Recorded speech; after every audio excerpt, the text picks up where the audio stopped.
Salve Maria, dia 27 de agosto de 2020, da 21ª semana do Tempo Comum. Celebramos a memória de Santa Mônica, a mãe de Santo Agostinho. O evangelho de hoje encontra-se em São Mateus, capítulo 24, versículos do 42 ao 51. Naquele tempo disse Jesus a seus discípulos: Ficai atentos, porque não sabeis em que dia virá o Senhor. Compreendei bem isso. Se o dono da casa soubesse a que horas viria o ladrão, certamente vigiaria e não deixaria que a sua casa fosse arrombada.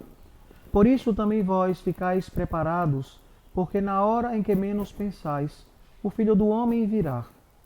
Qual é o empregado fiel e prudente que o Senhor colocou como responsável pelos demais empregados para lhe dar o alimento na hora certa?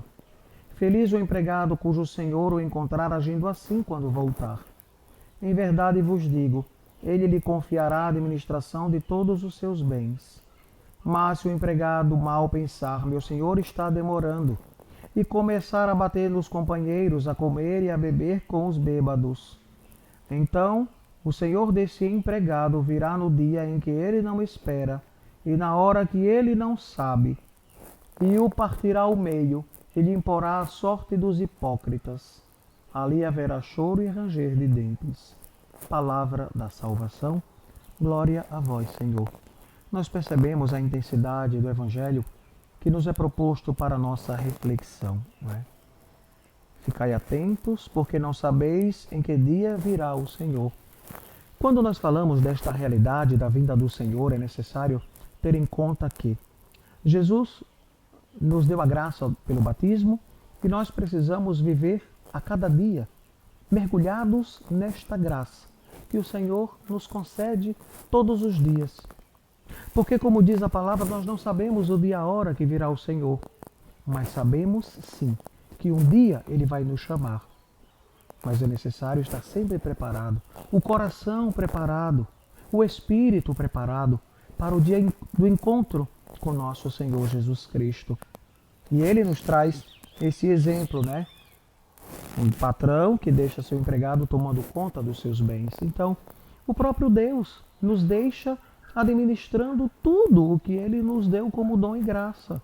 Mas nada é nosso, porque nós, quando partirmos deste mundo, não levaremos nada. E então é essa a realidade que é colocada diante dos nossos olhos. Nós temos, por dom e graça de Deus, se claro, trabalhamos e honestamente conseguimos, aí se torna realmente dom, porque tudo aquilo que é usufruído de forma ilícita não é dom de Deus, é maldição. E então, usufruir do dom e da graça que Deus nos concede nos enche de alegria. Mas o dia que o nosso Senhor nos chamar para a eternidade precisa ser um dia glorioso, porque faremos o encontro com Ele, um encontro definitivo, que nos encherá de santa alegria. Então é necessário trilhar um caminho de santidade através do Evangelho todos os dias, através da missa, se possível, claro, dominical, mas na impossibilidade de assistir pela televisão, fazer esta comunhão espiritual tão forte e sentir esta presença de Deus no seu coração. Como Santa Mônica, que casou tão jovem, com um marido que era pagão, mas ela, na insistência da oração, no pedido ao Senhor, o marido se converte antes da morte.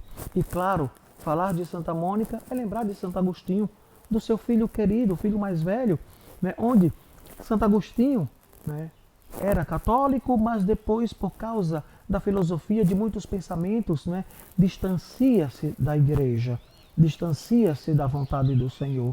E é Santo Ambrósio que vai trazê-lo e fazer despertar novamente a fé católica, claro.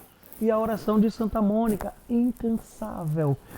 Por isso, mães, por isso, pais, rezem pela conversão dos seus filhos. Nunca deixem de rezar por eles, mesmo que eles estejam distantes da sua casa, mesmo que estejam distantes do convívio. Seja um homem e uma mulher de oração, de intercessão pelos filhos. Existe até um grupo, um movimento na igreja, mãe que oram pelos filhos, pais que oram pelos filhos. Mas se você não faz parte dos movimentos, mas reze. Imponha as suas mãos sobre os seus filhos, reze por eles, peça a Deus proteção, Lembre de Santa Mônica que rezou e o filho realmente redescobriu a fé e tornou-se um homem, não é, de fé, não é? Se tornou um sacerdote, um bispo para a nossa igreja e que tanto nos edifica com seus escritos. Você pode ler as Confissões de Santo Agostinho e ver como foi todo este trâmite, todo este pensamento, todo este desejo de retorno para Deus.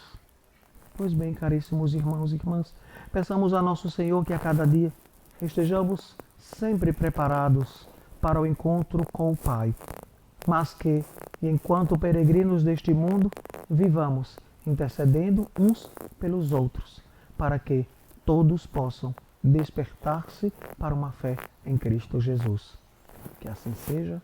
Amém. O Senhor esteja convosco. Ele está no meio de nós. Abençoe-vos o Deus Todo-Poderoso, que é Pai, Filho e Espírito Santo. Amém.